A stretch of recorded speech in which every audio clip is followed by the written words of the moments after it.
রাসূল সাল্লাল্লাহু আলাইহি ওয়াসাল্লামের বিবরণকে মা বলা হয়েছে শুধুমাত্র দুটি ক্ষেত্রে। একটা হলো সম্মানের ক্ষেত্রে, অর্থাৎ সম্মান দিতে হবে। দ্বিতীয় বিষয় হলো বিবাহের ক্ষেত্রে।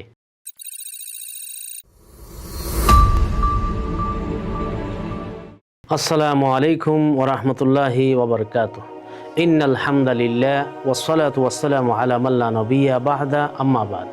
সুপ্রিয় দর্শক, মানাহিল টিভির পক্ষ থেকে আপনাদেরকে স্বাগতম। আজকে আমি একটি বিষয় নিয়ে আলোচনা করব। বিষয়টি হলো সূরা আহজাবের মধ্যে আল্লাহ রাব্বুল আলামিন ইরশাদ করেছেন, আন-নাবিয়্যু আওলা বিল মুমিনিনা মিন আনফুসিহিম ওয়া আজওয়াজুহু উম্মাহাতুহুম।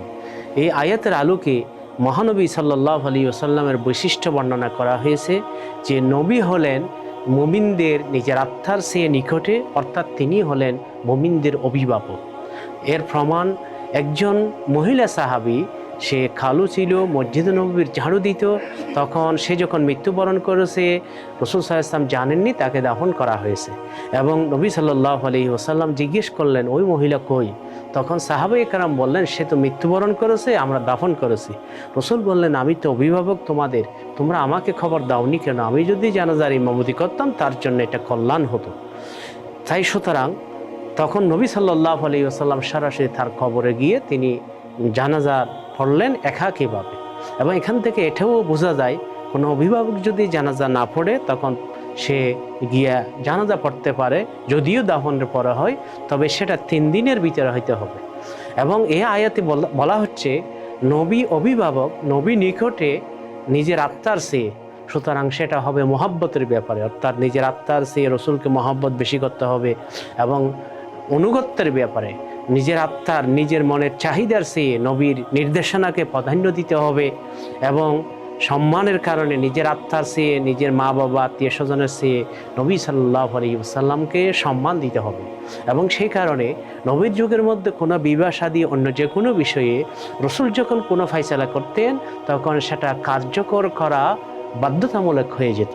কারণ নবী সাল্লাল্লাহু আলাইহি ওয়াসাল্লাম উম্মতের অভিভাবক, রুহানি পিতা।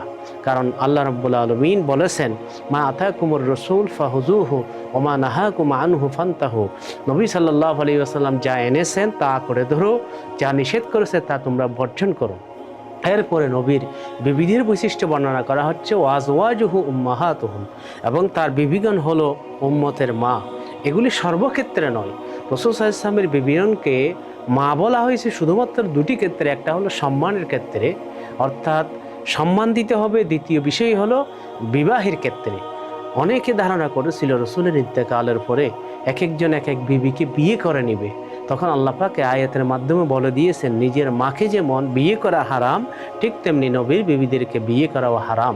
সুতরাং রসুলের মাকে, বিবিকে আমাদের মা বলা হয়েছে বিবাহের ক্ষেত্রে, তাদেরকে বিয়ে করা জায়েজ হবে না। অন্যান্য ক্ষেত্রে নয়, যেমন উত্তরাধিকারের ক্ষেত্রে তারা আমাদের মা নয়, পর্দার ব্যাপারে তারা আমাদের মা নয়, মাহরম হওয়ার ব্যাপারে তারা আমাদের মা নয়। আল্লাহ রাব্বুল আলামিন নবী সাল্লাল্লাহু আলাইহি ওয়াসাল্লামের সম্মান প্রত্যেকের অন্তরে সৃষ্টি করার তৌফিক দান করুন। আপনাদেরকে অসংখ্য ধন্যবাদ। আসসালামু আলাইকুম ওয়া রাহমাতুল্লাহি ওয়া বারাকাতুহু।